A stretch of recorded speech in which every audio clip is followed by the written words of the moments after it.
Hello, my name is Haley Budd, and I am currently the English language development teacher at Eystone Elementary School. Thank you for the opportunity to answer your questions through this screener. So I'm excited to get started. Your first question was about PLCs and my experience with them so far, and what would that look like from an administrator role. When I thought about all of my experiences with PLCs, I have had a lot of experience on the teacher side of them. I've also had the opportunity to co facilitate them from a teacher leadership role with my principal, with the literacy interventionist, and with a coach. So I've had the opportunity to lead my colleagues through the PLC process.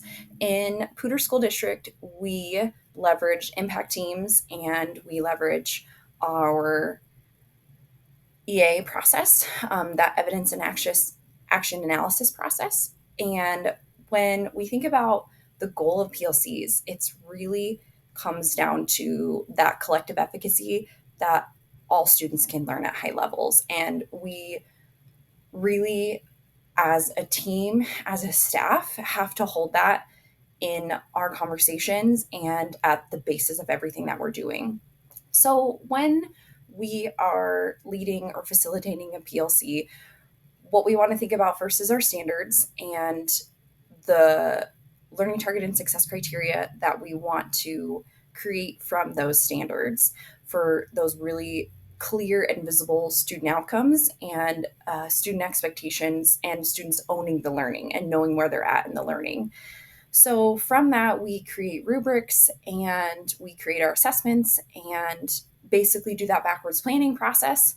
And then we deliver the instruction, and we deliver the instruction through science of learning, through highly explicit, systematic ways of teaching. And I'll get to that in a second for your third question. And then we come back, we look at all of our data, and we decide, okay, this is where we're really going to leverage our MTSS process and think about what students mastered the content, what students still aren't getting it but may get it with a little bit of extra support, and then what students are going to need a lot of continued support in this learning target, in this standard, in this objective as we move forward. So, as an administrator, I think a huge lever is to connect our building goals to our EAs and to our impact team PLC protocols. So everyone is working towards the same goal. And when I think about inclusion in your next question, making sure that the right people are in the room, making sure that staff members who have students that they service on that team, third grade, fourth grade, or fifth grade, that they are present as much as they can be in those PLC conversations. And so they know where we're driving as a team and where we're going as a building together.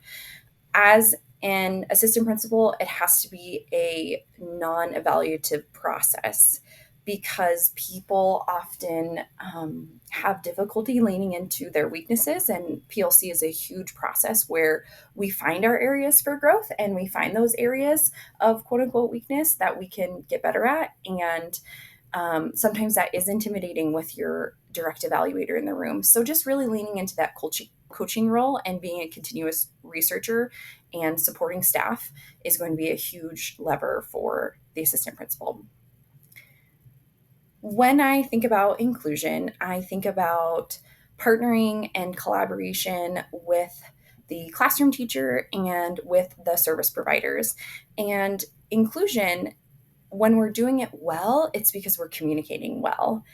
And it is really, really high leverage for the students that are being supported by an IEP, because not only do we have an expert of IEPs, differentiated learning through our service providers in the room supporting that student, we also know that our classroom teacher has been trained and supported and given all the tools that they need to be successful to support this student from a tier one level as well, and to support this student through differentiation and assistive technology. And I had an experience this year where we have a center-based autism program at Eystone Elementary School, and I'm servicing a student with autism who has a communication device.